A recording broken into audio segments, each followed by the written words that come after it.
Bingo Blitz rules. If your bingo has ads in it, That's not a bingo. if it doesn't have the coolest tournaments, mini games, and the most breathtaking design, Nope, not a bingo. if your bingo moment makes you feel so excited that you just want to burst in joy and scream out loud, bingo! Sorry, so you're playing... Bingo Blitz? Now that's a bingo. Go for a world of excitement with Bingo Blitz, the #1 free bingo game. Download Bingo Blitz and play for free. Now that's a bingo. ABC Wednesdays. Y'all can play all day. We want books. We want paper towels in the classroom. Bet you want raises, too. I'm still waiting on the paper towels. Abbott Elementary returns with a new season. We asked the district for more after-school programs. They gave us $50 for class pets instead. Critics cheer. Abbott Elementary continues to be one of the funniest and most beloved shows on TV. What y'all doing out there? Taking bribes. Proud of y'all. Abbott Elementary, Wednesdays, 9:30, 8:30 Central on ABC and stream on Hulu. Being a marketer's no sweat. You just have to manage dozens of channels, launch hundreds of campaigns, score thousands of leads, and okay, fine, it's a lot of sweat. Unless you have HubSpot's AI-powered marketing tools to help you do all that and more. Get started at HubSpot.com/marketers.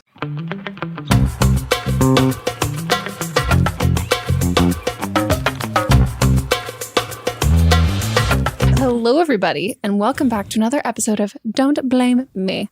And today, it's an M&M. Melissa and Megan I'm are excited. back. Woohoo! Me too. I'm 100% human. 100% that bitch. I saw a TikTok that was like girls in long-term committed relationships singing along to Truth Hurts, and it's just like very much. I was like, oh, this is me. It's like a girl singing to her boyfriend, like I never going to be a side chick, and he's like, well, okay, for sure. Like, and just letting you go off and be like, I don't need no man, but also like we're dating. We're here. It's my life. 100% that bitch. Okay, so anything else? I mean, I always feel like we usually do like an intro with normal guests. Yeah. Well, we kind of been talking for like 30 minutes without the camera rolling. For sure. Well, cool. I'm trying to think if there's anything. Any fun facts? Have you gone on any dates recently? Don't ask me and embarrass me in front of the people. Okay, you want to ask me when my book's getting released to even it out? I know when it is getting released, true. so I should not say. Not. Don't say it. Well, yeah. Cool. Nice. Any new recipes? No, Mott's and I made a galette, and we're gonna make chocolate chip cookies soon, I think. Do you mean the sexual video? Yeah, I don't know. I was disgusted. I truly need to figure out if we had not anyone would know. Melissa said she couldn't watch the video because it looked like I was gonna fuck him right there. Yeah, I didn't even have she posted a little clip on Instagram. I didn't have the volume on, and I was just like, what is going on here?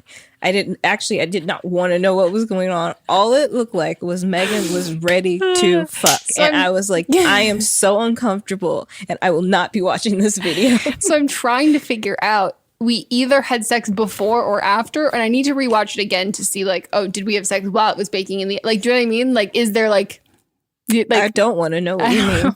I want to figure it out though, because it's funny. Maybe the next time we make chocolate chip cookies, I will just like fully have my hand in his pants the whole time. Please and don't, because like, at first I was like, oh, I can't wait to have your chocolate chip cookies, and now I don't want. You want that the secret shit. ingredient? No, semen. Ew. Can you imagine? It probably is in some cookie. True. Not cookie. Most of the food that people make in like restaurants are like. There's a special sauce. You think it's a powdered sugar glaze? Nah, bitch. That's my cum. I jizzed all over that donut. Or they just like cooked it into the Ew. food. What do you think fried jizz is like? Because you can fry anything. Yeah. But it would have to be a lot. I get, yeah, I wonder how much liquid you would need. First oh, yes. To make it solid. Then put it in whatever batter you're going to use and then fry it. Yeah. Someone's definitely fucking done that. 100%. You got a deep fryer. Like, you've tried everything, and you're like, people fuck pies. My nemesis. Think about it. If you made your nemesis, just like eat deep fried cum. I'd do that to my nemesis. That's probably the least terrible thing I'd do to my nemesis. Did I ever tell you that someone like DM, like I've gotten people I know in real life who've DM'd me, they go, yo, can you let me in on who your arch nemesis is? I mean, like, I really when want to Kelsey know. was here, she was trying to figure it out. I know. She'll never know. I know. I've actually told 2 additional people who plug for shared channel, Lily and Jocelyn's channel. I've told 2 of them. They were like, and I finally was like, oh, and they were like, holy shit, that is your arch nemesis. Oh, and I was like, know? yeah. No, Lily and Jocelyn know. Oh, okay. But there are 2 other girls who work on the channel. Got it. And we were just like talking about something, and I was just kind of like, again, I was with people who all knew. And so like then you forget that you're like, oh, and I was like, oh, whatever. And they were like, holy shit. Okay. And I was like, yeah, you get my darkness. Yeah. You get my threats. But yeah.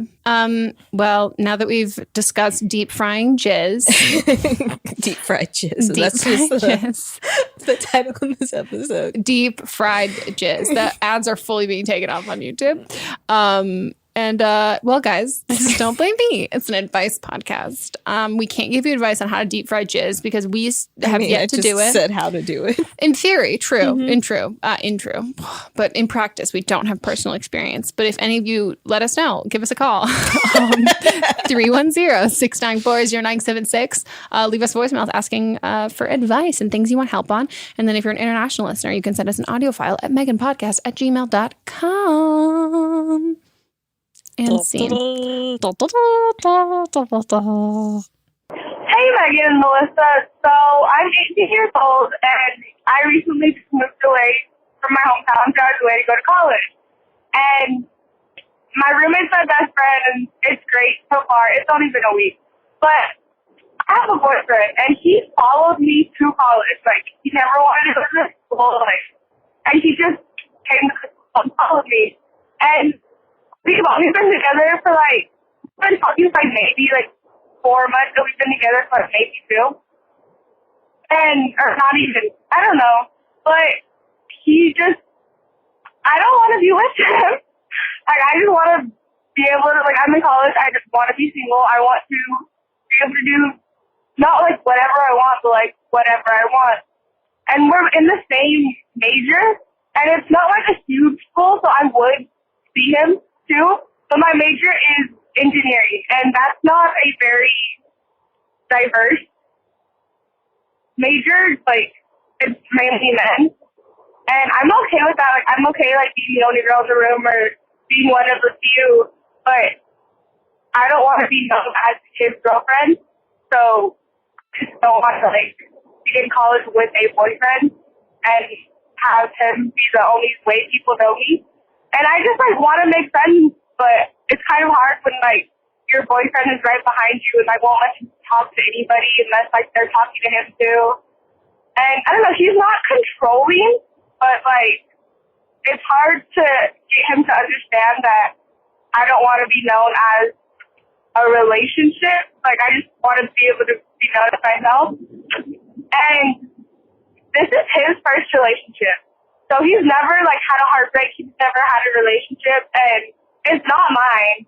But I'm not nice when it comes to breaking up with people. I just move silly, but then I ghost them, and I know that's not the best thing to do, especially since this is his first breakup, and I'm gonna see him around campus.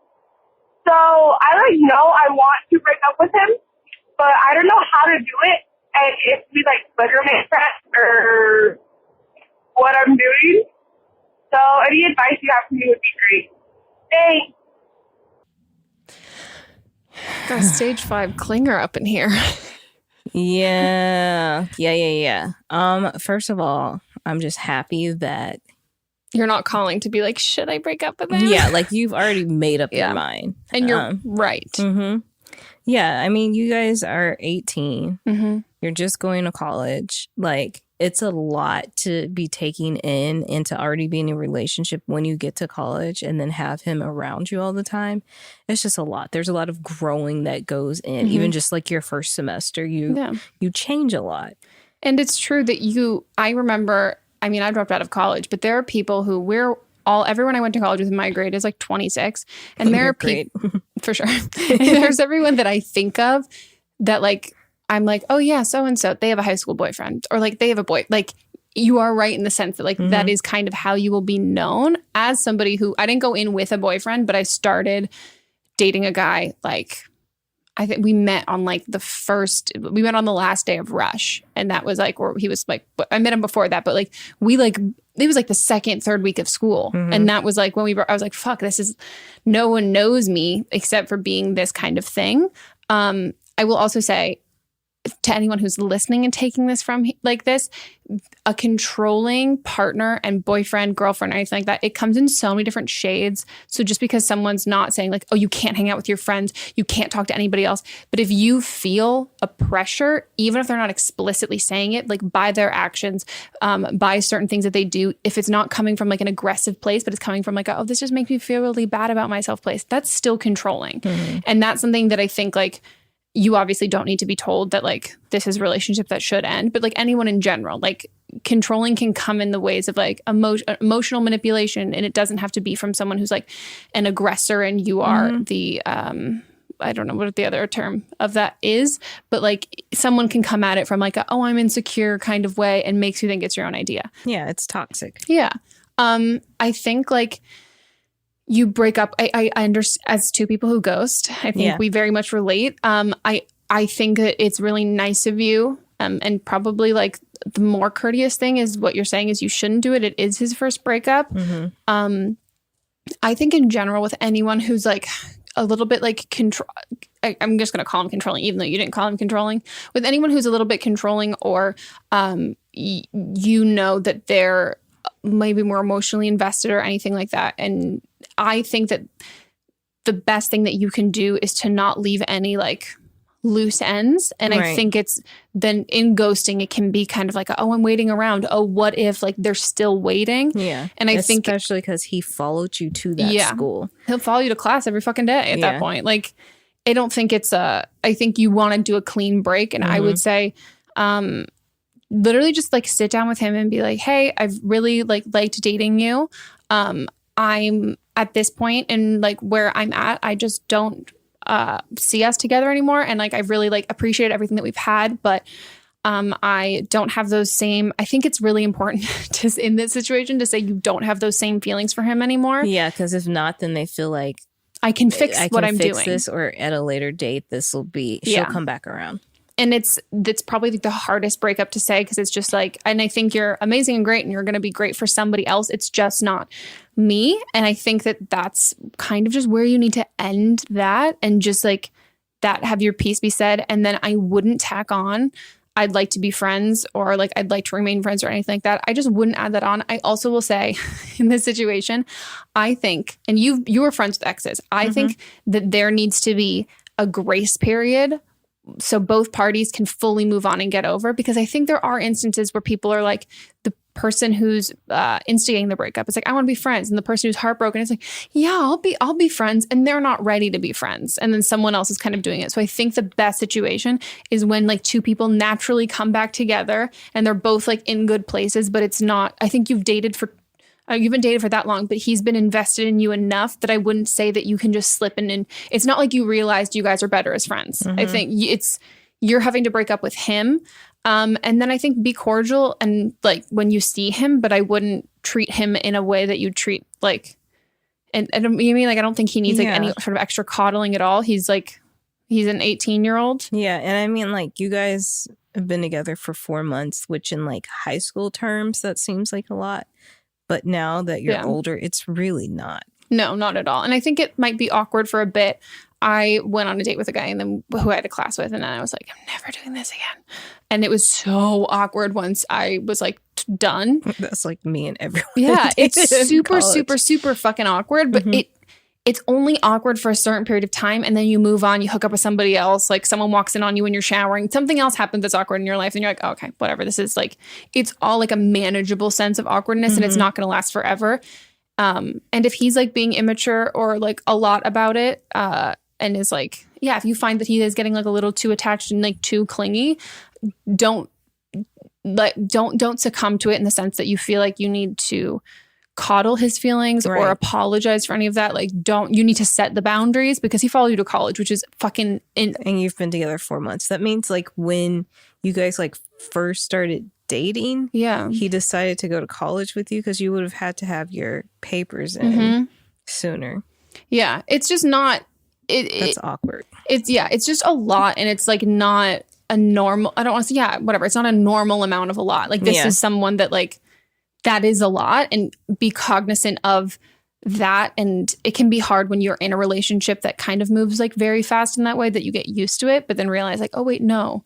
If he's like wants to keep hanging out and all of that stuff, I think it's better for both of you to have like a clean break, separation. Don't talk, don't text, don't do any of that. Even if he's like, hey, I really miss you and I'm sad, I just want to hang out, or you feel like you need, like I said, coddle or anything like that. It's not your responsibility. Yeah, you've got your best friend that you're living with. You guys like enjoy college. Like don't settle down with some dude like in your first few weeks. No. Go have fun. Yeah, have so much fun. So much exploratory fun. Yeah. But be safe and go to class, get good grades. That's not what I was going to say. Wear a condom. Yes, that's what I was going to say. That's what usually mine is, but then yours is like study. I know, but that's why I pointed to you. Yeah, wear a condom. I mean, or just don't get pregnant or get an STD and get tested regularly and have fun. Have fun. Get it, girl. Best of luck. And go to class. But best of luck. I'm excited for you. And I just like, and I admire you for being an engineering student because that shit is hard.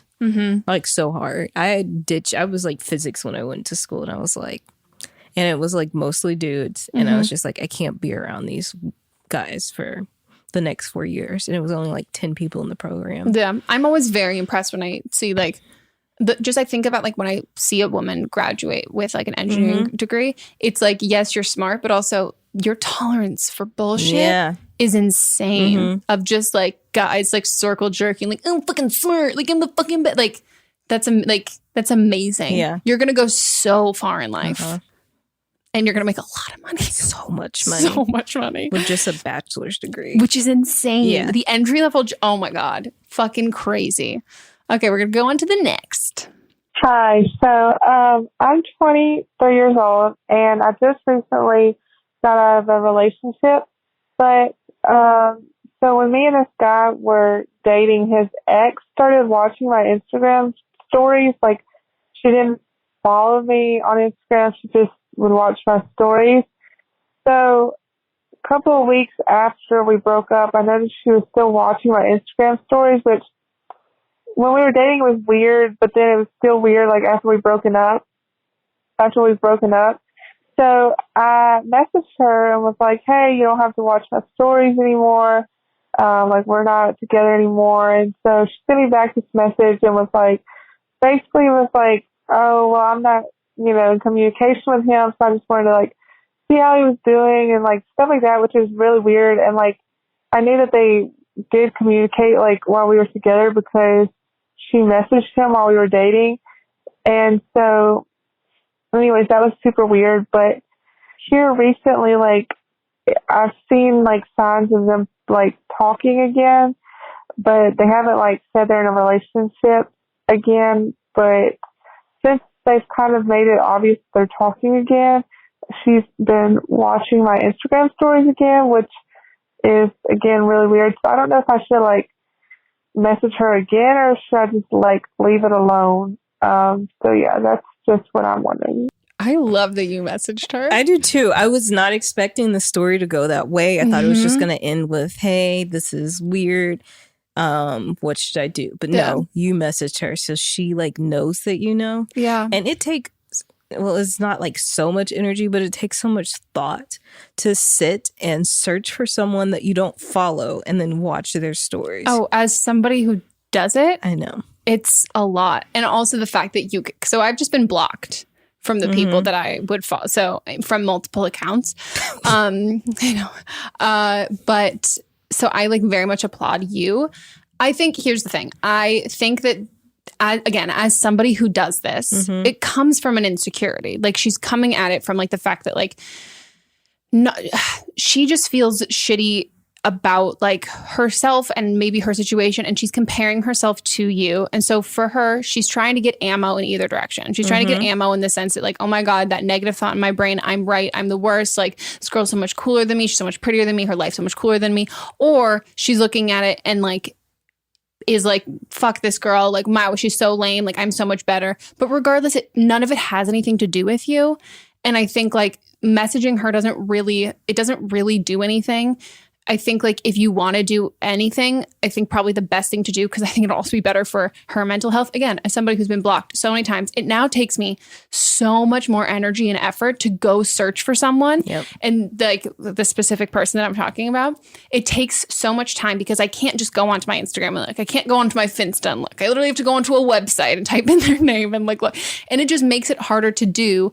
And so it's less like pouring salt in a wound because it's less easier access. So I think hiding your story, you don't have to block her. But and I would unfollow him too. Yeah, I would unfollow him and I would just hide your story from her. And I think that's a great way. And you can also hide your story from him if you want to too. But I think like for her, she's gotten into this habit when she still, when you were dating the guy that she still had feelings for, she got into the habit of it. And even though you guys ended it, and you're there together, she's just in the habit. So I think like preventing that from happening, because it's not like she's just using you and what you post and your stories and your content as like ammo to like fulfill whatever narrative she needs to fulfill at that time. And that's not your responsibility. Wow, it's like I really therapized myself with this. I want you to like repeat this, hey, like but play I it back. I told you that I know. Now I have to go on websites and I don't do it as often. Yeah, that's good. It that's is like, I think you'll break the habit. It's like when I first deleted Facebook. Well, the first step was like I deleted it from my phone, and then I just completely canceled my whole account. Yeah, but I was still in the habit of always going to Facebook.com. Yeah, like when I got on the computer, I'd sit down and my fingers would just automatically type it. But then eventually, it just stopped, and I don't do it anymore. And it is like a habit. And I've gotten into like when I got blocked before I knew about the websites, and I was like blocked for like a good amount of time. It was like I was pissed off, but then you just unlearn it. It just becomes like, oh, this is not. Yeah. And I deleted it from my homepage when it used to be just the Instagram account. Great. Yeah, but I think it's a good lesson. My arch nemesis. Imagine if this was my arch nemesis. It's not. Oh, then I don't know who you're talking about. No, but it's like it's a different. I'm saying it's a totally different situation. Got it. I thought you are referring to your arch nemesis. No. Yeah, but I'm saying like if my arch nemesis called in, this is not the situation of my arch nemesis, but it would have been like some bitch just looking at my Instagram. Like, who, me? What? No. But yeah. So yeah, you're good. Yeah. On to the next. Hi, Megan, Melissa, and guests. So I am 22 and I just graduated college. And I need some advice about something that's kind of weird, but I also feel like a lot of people can kind of relate to it. I am in a relationship currently, and the guy that I'm dating is also my ex. So we dated senior year of high school through junior year of college, and then broke up for an entire year and then got back together in December of last year, so December 2018. And while that year that we were broken up, I did my own thing. Like I met a bunch of guys, hooked up with people, made a bunch of friends and all of that, and it was really great. And then when I got back together with my ex, I kind of realized that I wasn't fully over that phase in my life. Like I still want to like go out and experiment and stuff like that. There's a part of me that thinks that maybe I should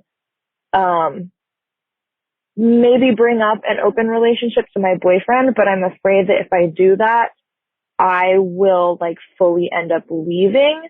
And the problem is that I love my boyfriend so much and I love his family, but I'm having trouble connecting with him like sexually. So I just need some advice. And on top of that, the guys that I hooked up with during that year of me just like really finding out who I am and stuff like that, the guys I hooked up with were all really, really good at sex. And unfortunately, my boyfriend is not the most experienced. So I'm just kind of struggling with that as well. But yeah, if you could help, or if anybody else could give some advice, that'd be great. Thank you. Love the podcast. There's a lot to unpack here.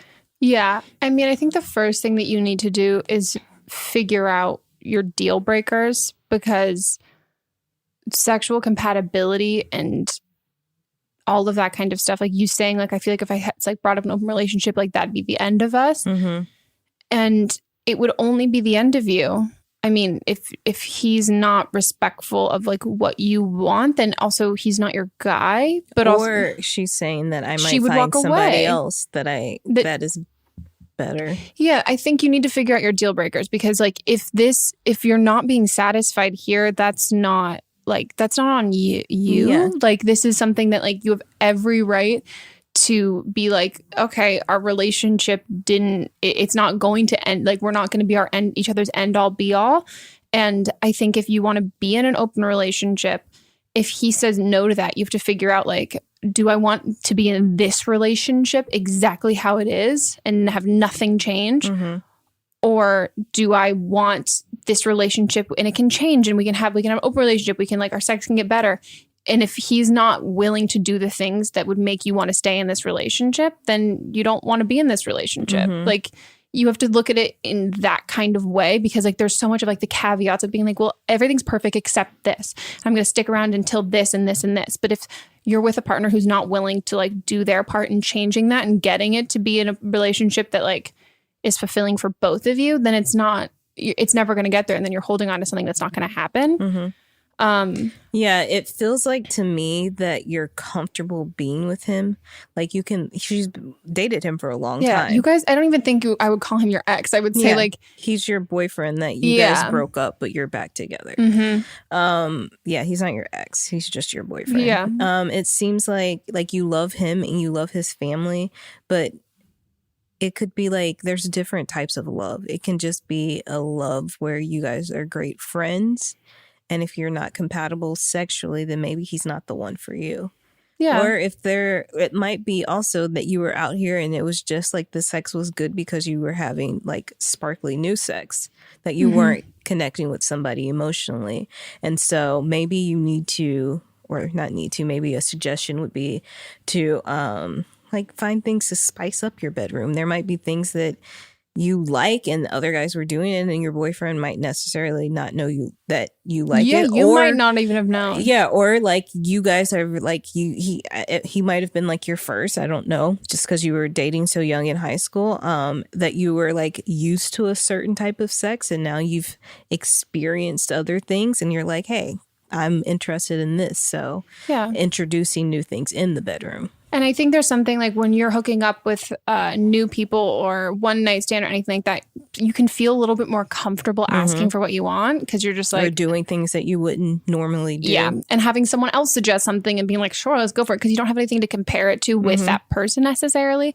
And so for you and him, I think you're right. You could just be slipping into like the old ways and you've had all these new experiences, which has made you want to experience those things with him. And I think you also need to figure out, do you want to have those experiences with him, or do you want to have those experiences? And was what part of the thing you liked a lot about those experiences? Was it the physical acts of things that were happening, or was it like the new people, the different stuff? Like, was that something that was also a turn on? Because I think you're right in like the comfortable sense of different kinds of love. And I think you can like love somebody in a romantic way and still have all of those feelings for them and have it not like be it. And that's a really hard relationship to let go of when there's like nothing like extremely wrong. It's just not it. Love just isn't enough. Yeah. And I think that's also like something that you learn a lot when you're older. It's like, it's so much, you can like love somebody, but if you're at different places in your life, if you don't want, if someone wants kids, someone else doesn't want kids. It's all of these things that like,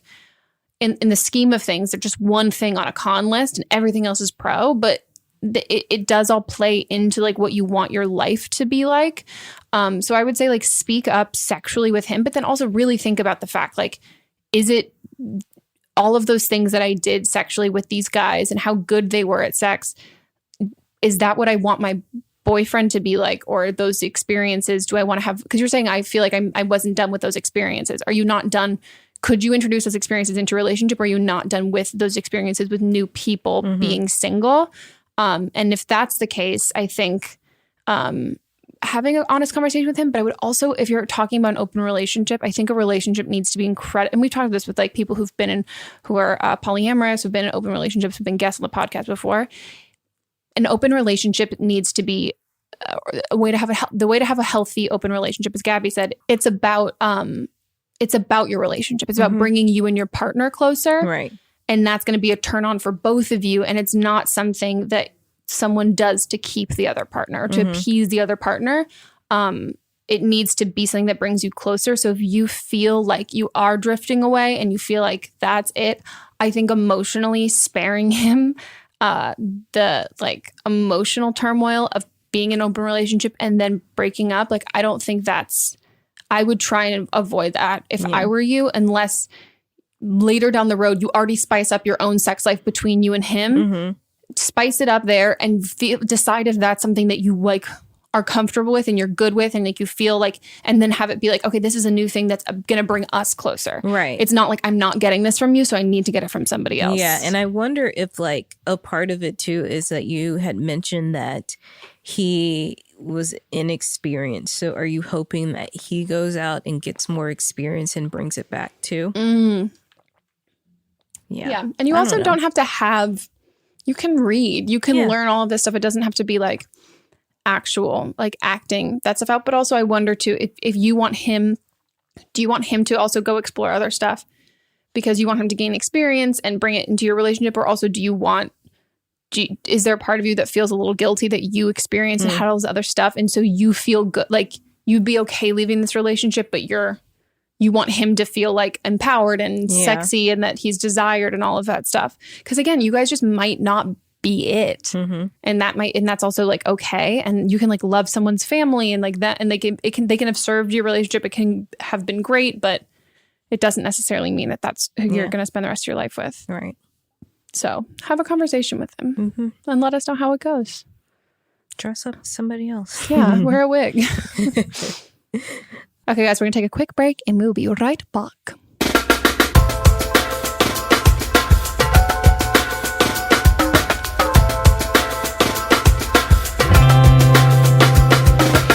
Okay, guys, we're back from our break and we're going to hop into the rest of the calls. I'm 25. My boyfriend, who I just started dating recently, is 30. And the woman that is his friend in this scenario, she's around 40. Okay. So basically, he has had this long time meaning like a year and a half friend who is a woman for a while, and they're really close. They're like basically best friends, and they hang out and talk a lot, and they see each other every day at work as well, which is fine. The issue, first of all, is that he kind of hid her from me for a while because he was afraid of how I would react to him having female friends, because I guess it's gone sour with other girls. Okay, I don't have a problem with that. Then he kind of hid and then revealed that they also at one point made out when they were drunk like a year ago. And so just the fact that he like didn't tell me that when I asked him if they ever had anything happen between them kind of irked me. Okay. So that has kind of surfaced these insecurities and this anxiousness that I haven't really experienced in other relationships, because I'm usually someone who is very much like, I trust you, go do whatever you want, be friends with whatever, you know. But now I'm having these feelings that I haven't dealt with before. And for example, today, like right now, he's at a movie with her. They went and had dinner and they're at a movie. And he's very like reassuring, and he knows that I'm struggling, and so he tries really hard to reassure me. He's like, I'll call you after. Do you want to play video games after? You know, just trying to reassure me, and I'm just trying to figure out how to how to just accept it and move on, because I don't like feeling like this, and I don't want him to feel controlled, but I'm also like, what boundary does there need to be? And the other thing is that I know that she has feelings for him. It's really obvious to me. And he even said like, yeah, that is definitely a possibility, and I can see why you would think that. So anyway, just I need some advice on how to handle this, how to handle what I'm feeling, and not be controlling at the same time. So thank you. Ooh, I hate your boyfriend so fucking much. You are not controlling at all. You are not being controlling. You are not being controlling. You are not being controlling. No. Dump his cheating ass because he's fucking her. Yes. Like they made out one time when they were drunk. No, you know what that's code word for? We fucking. fucked. We fucked. And the fact, Oh, this makes me so mad. First of all, someone's hiding someone from you, a person, there's a reason they're hiding it. It's not because of your reaction. That's gaslighting. Yeah. And if this has happened, he said he was hiding because this has happened to him before. Like, they've only been friends for a year and a half. So, like, how many girls are you hiding this girl from? Right.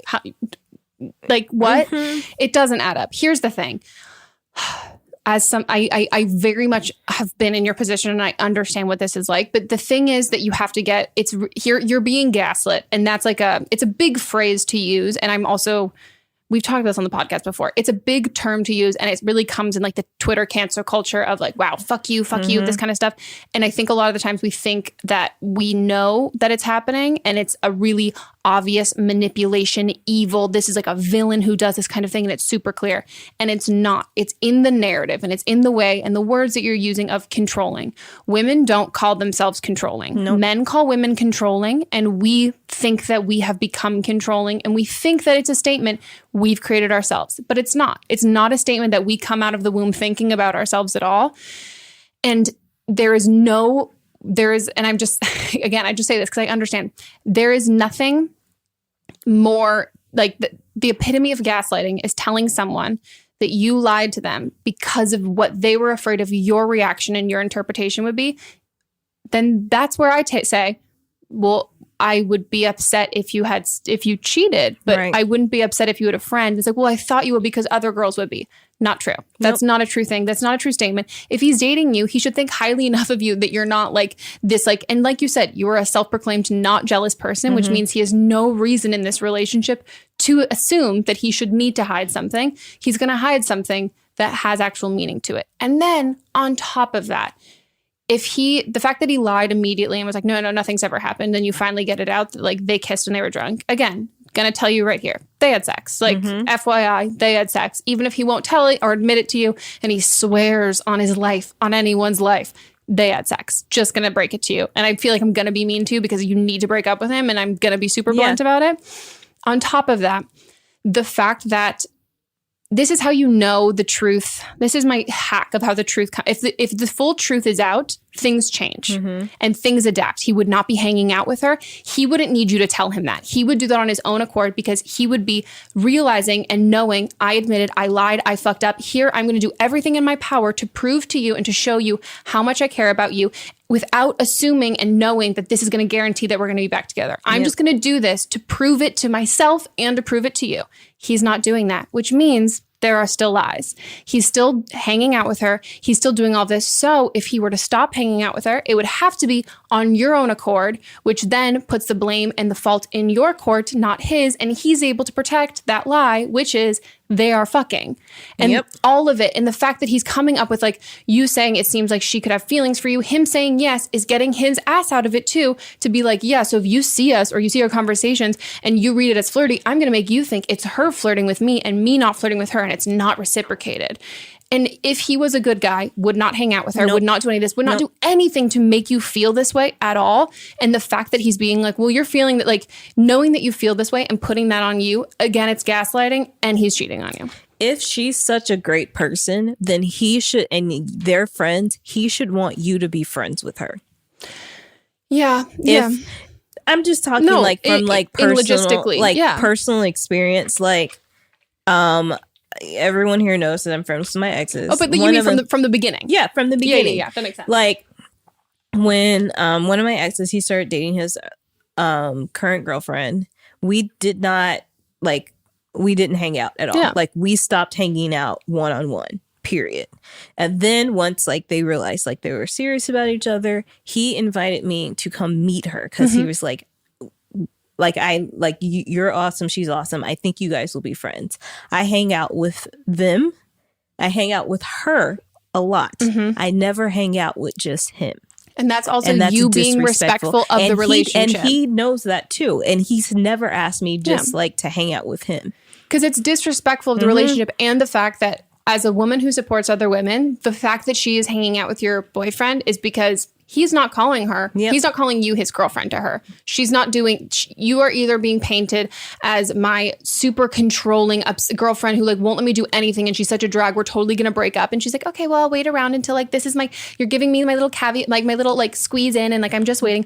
Or he's completely downplaying your whole relationship so she doesn't think that she's being the other woman. Or she's a cunt. But like there are 3 options and all of them involve your boyfriend being an absolute jackass. That lied to you and still lying to you. Why are they out at the movies together without you there? It's absolute. And the fact that like even now if he's being forthcoming about that information, that's his cover. That's not actually doing anything. And he thinks that she has feelings for him. Yeah. And he's admitted that to you.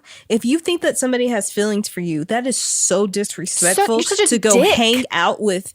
It's disrespectful to both parties.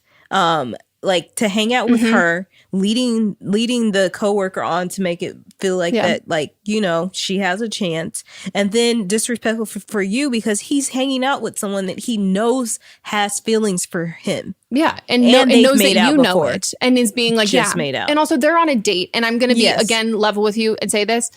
And I say this out of love because you need to break up with him. He thinks you're a fucking idiot. Like he thinks you're a straight up idiot, and he's treating you like a fucking idiot. So don't be an idiot. And like. I love you, and I'm so glad you called in the podcast. And again, as someone who's been there, I just have to tell you, like, you have to fucking wake up and realize if someone's treating you like shit, it's because they think shit of you. No one who respects you and does all of that stuff, that's not where he's at. And if he was there, this would have changed and everything would have changed. And there was an opportunity for him to like be honest and come forth with all of this stuff. And you found what you found. And I think I believe that there's redemption for everybody, but he has to want it. And he clearly does not give a shit and clearly is not trying to fix this or do anything to fix it or even cover up anything. He's now hiding the fact that he's cheating on you in plain sight. And it's so fucking disrespectful of like your intelligence and what he cares about you, how he cares about her. And you just need to end it and be done and know that like she might not even be the only girl he's sleeping with besides you. Like, and I would, like, this is a scary thing, like, or whatever, but like, I would get tested if I were you. And I would just fucking cut him out of your life and be done. And don't listen to his gaslighting shit at all, because that's like, I totally understand what it's like to be there and you're putting all this fault and blame on yourself and your own reactions. And it's everything that you're saying. You've called into a podcast of people telling you like he's being a manipulative, cheating ass. And none of those things that you have about like worrying about being controlling and you want to get over it and all of that stuff.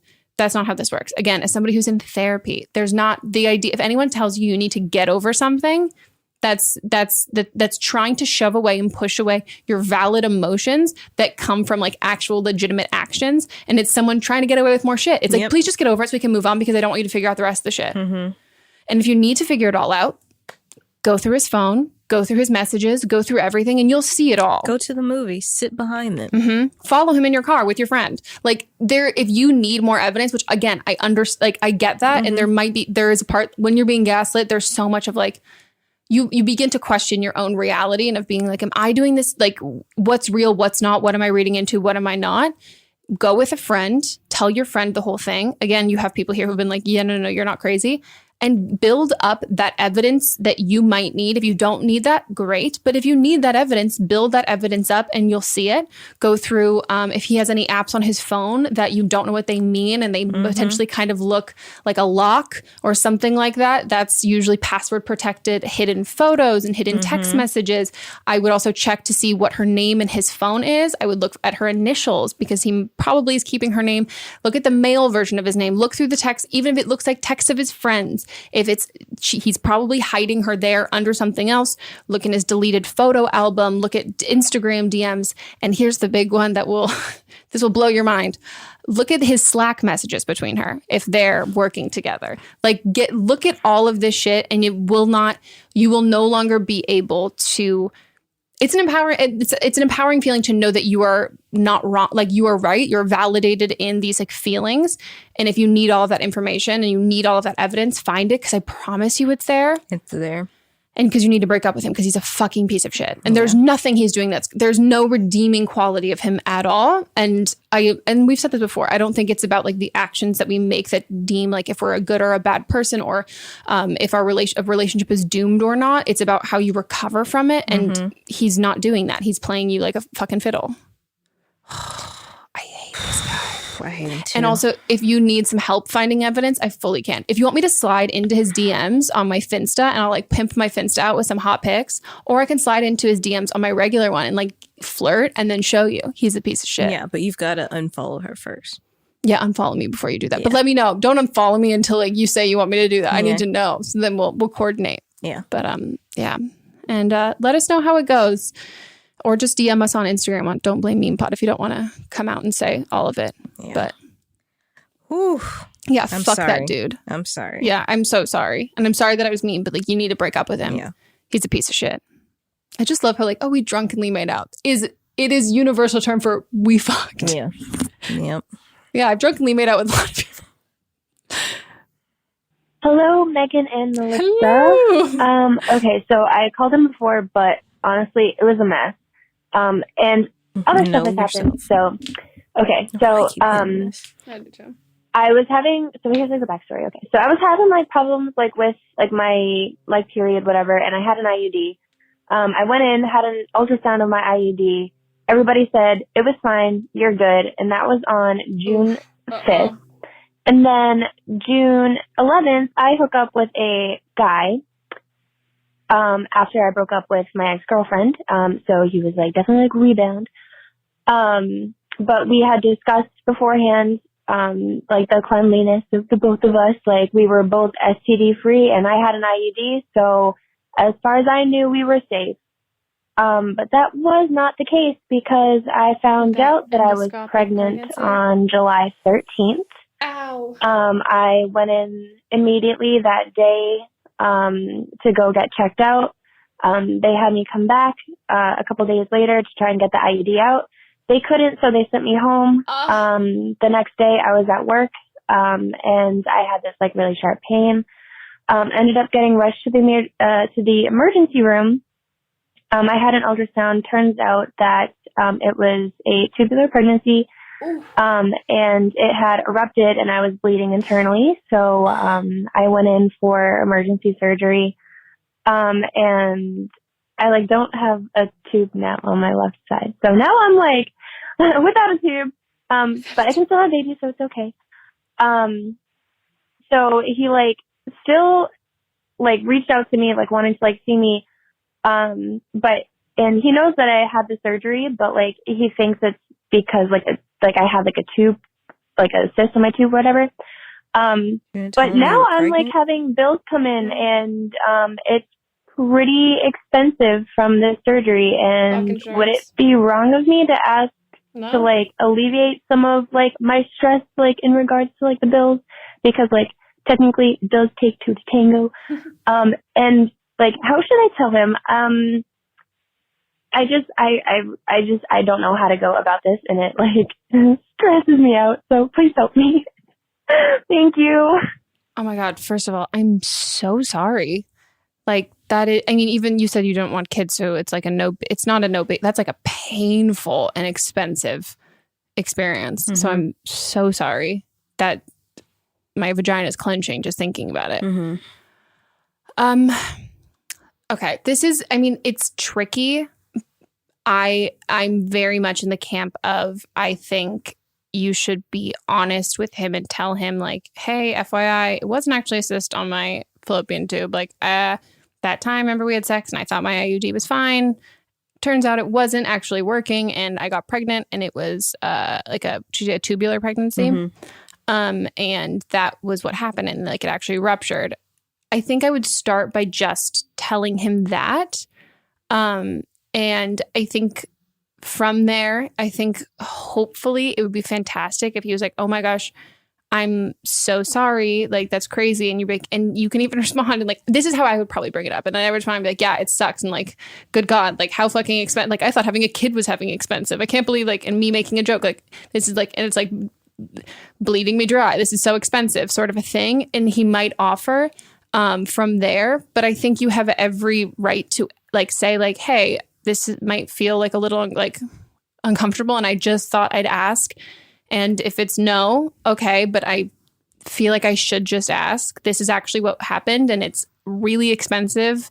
If there's any chance that like you'd be able to contribute at all, that'd be great. If not, it is what it is, because he has no legal obligation. No obligation. It's more at the fault of the doctor that you went to before and said that everything was fine. It's their fault. Yeah, and I think is in the same sense of like a birth control pill, when you take it every month, there is like you're taking this under the condition they're not liable for anything that might that's why they say 99% effective and all of that stuff. It's like the healthcare and the company's way of getting out of lawsuits of this kind of stuff. So I think it'd be great if he had to pay you for it. I think more than anything, I think the hospital should have, like your doctor should have to pay for it. You went there, you had pain. Yeah. They're not obligated to pay for it, but they misdiagnosed you. Yeah. And you thought you were fine. You had sex, but like any form of pregnancy, it's never 100%. Yeah. There's always a chance you can get pregnant.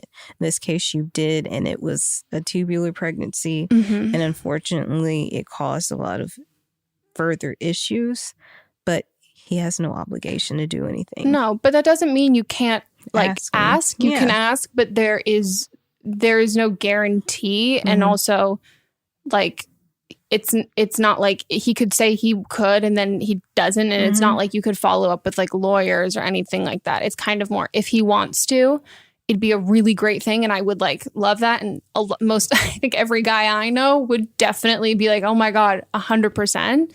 But I think there's no harm in asking. Yeah.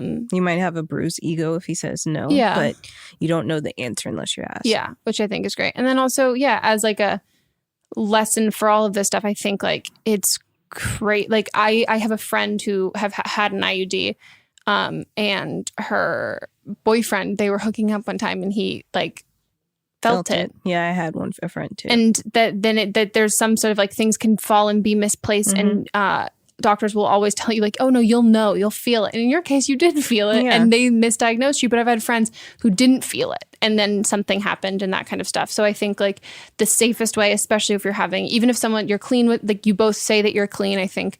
Or STD free. Oh yeah, sorry. I don't like that term.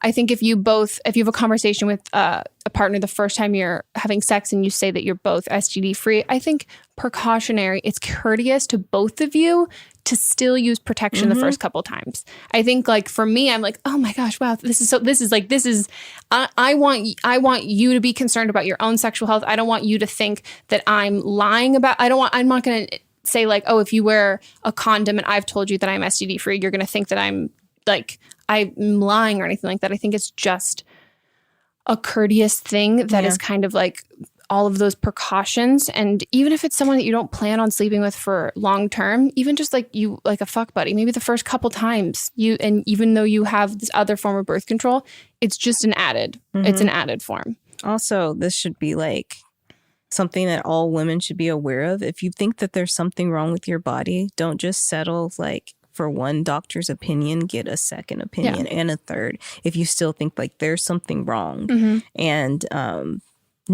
everyone's saying it's fine. Especially when it comes to like reproductive and sexual health, because that's something that unless you have those parts, regardless of gender, you are the only one who knows what that feels like and knows what that's like. And there's so much of like, I've learned so much of like you just have bad cramps. That's all that, like, it's all that's all there is to it. And that's also, there's so much more. And we know when something's up, we're very in tune and in touch with our bodies. And so if you know something's up, like you said, don't find another doctor, because it sucks that doctors are the ones we're supposed to trust, but it's not always that case. Yeah. Or they might miss something and the next doctor has a better eye for it. Yeah. But I'm so sorry that happened. And I truly hope that financially he's able to chip in and help, which would be great. Okay, guys, it's time for Don't Blame Them. And this is when you guys call in with your own advice from previous episodes. Hi there. I'm calling in response to a question that was asked on an Eminem episode. and the girl was talking about her sex anxiety and asking for advice about that. So actually, I've been going through sex anxiety for about 2 years now. I'm not really sure where it started. There was no trauma or anything that would have led me up to it. My husband and I, when we first met, used to have amazing sex all the time. I mean, we were like 18 to 19, and I was a virgin and lost it to him, but it used to be really good. And then I started getting so anxious during sex that it would literally hurt to penetrate. I would want to cry. He could tell. He would be like, well, you're not into this, so what do we need to do? It would make him feel like I wasn't into him. And so recently, I actually said to him the one day, like, I don't know, like, I just can't get into this. I'm having a lot of anxiety right now, and I don't know why. And, he was like, okay, well, what can we do? And this thought just came to mind, like, we just put on some music. And honestly, the music helped so much because I could listen to it, and it kind of put a mood. Like, it wasn't just quiet silence, like, okay, we're having sex, I have to perform. Am I moaning and this and that? I kind of just could relax. And so that's helped me a lot with the anxiety, and also sex toys. If you feel like you're not getting wet enough or you're just not feeling pleasure, believe me, if you can use a sex toy on your clit, even during penetrative sex, usually for me, that puts me in the mood eventually. And, I think it's just a phase that we go through. If you're having a lot of anxiety, it goes into other parts of your life. So sex life also. And I'm about to be up on time, but I just want to say, you got this. You're not alone. I just talked to another friend about this, and try some of the tips, and I hope your sex life is great and you're having lots of good wet sex. Bye. So we always try about you. I hope you have for good wet sex. Oh, I love that. Me too. That's great. No, I think it's also a very insightful point to say, like, when you're anxious, that anxiety, it manifests in other parts that you might not necessarily be anxious about, but it's like a physical feeling. Mm-hmm. That's what I've learned through therapy and stuff. It's like there are certain things that it's also some people find that if they don't sleep enough, they get more anxious because your body will mimic that physical feeling first, and then it's like, oh, this is the same feeling as anxiety, and then it's like, oh no, wait, but it's not anxiety. Don't turn it into this. Don't spiral it from here. Yeah, I started taking naps in the middle of the day for the same reason. Because then you just recalibrate your body, and it's like, no, these are not. It's the same feeling. It doesn't just rush to that kind of feeling, which I think it's very, very smart, and I do wish good wet sex on everybody. Me too. Wet consensual sex. Yes. And good sex with if you want it to, or if you want to orgasm or not. Personally, that's how I want my sex to go. Yeah. But yeah, I think that was great advice. Yeah, thank you. And well, we've come to the end of the Eminem. I was going to try and rhyme. We've come to the end. Eminem. Okay. No, I'm done. For sure. Great. Yep. So if you guys want to be on an upcoming episode, you can leave us a voicemail at 310-694-0976. And international listeners, you can send us an audio file at meghanpodcast@gmail.com. Check out our Instagram, Don't Blom Meme Pod, our own Instagrams, and all of our socials we linked down below. What else do we have? Oh, watch it on YouTube. Yeah. Go listen, leave reviews wherever you listen to your podcasts. We've got some exciting announcement coming soon, so make sure you're following our Instagram account. Oh yeah, it's gonna be good. So yeah, cool guys, we'll see you next time. Goodbye. Bye.